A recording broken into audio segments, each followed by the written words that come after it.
This is TWiT. I'm just going to ask Iain about, hey, what about that David Cameron, huh? I'm so sorry. I am so sorry. British Prime Minister David Cameron. We actually should get the video of this. He's speaking at something called our shame, you know.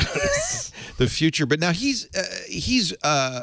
there's an election coming up. Yeah, there's an election coming up. We choose when the government chooses when it has its election, but it has a deadline. So he has to call it by May 7th. Yeah. So there's some heavy electioneering going on, which is why he's over here with Obama to sort of show that he can pal it up with the world leaders just like everyone else, even though the two apparently don't get on that well, if gossip is to be believed anyway.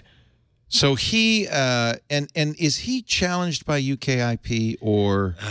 Well, UKIP will only take supporters really from the Conservatives because they're kind of like the rabid wing of the Conservative Party whose attitude towards foreigners is standing at the English Channel and shouting, "Just leave the wine and cheese and bugger off." You know, it's just.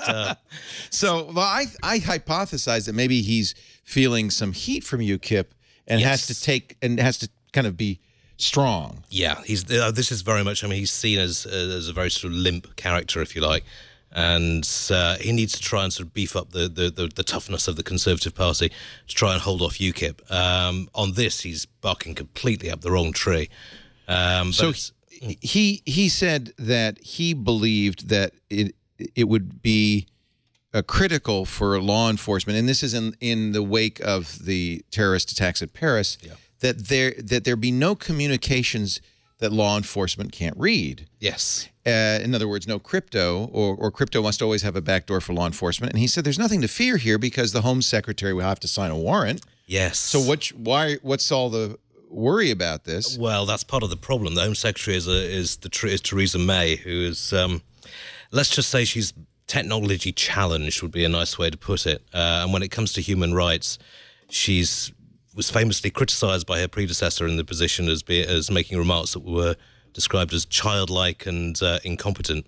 And when he was forced to apologise because he was conservative and a fellow conservative, he said, "I regret the language that I used." And does that mean you regret the words? The language that I used. It was, and yet he was careful not to call for a new law.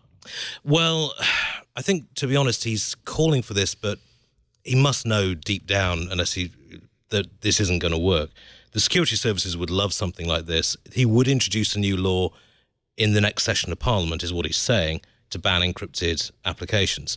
Whether or not he could get it through and whether or not he might see sense before then remains to be seen. But it's electioneering, so there's a certain flexibility in what you say you will do and what you'll actually do, because it's really just at this stage trying to garner as many votes as possible. It does seem to me, and I got a lot of emails from our UK viewers showing real concern, but it does seem to me that almost impossible to enforce a law that prevents encryption. Well, this is it. I mean, Apple and Google and Microsoft are going up against their own government about this. So if they honestly believe that their former colonial masters are going to be able to say, actually, you're going to have to do what we want you to do, not going to happen.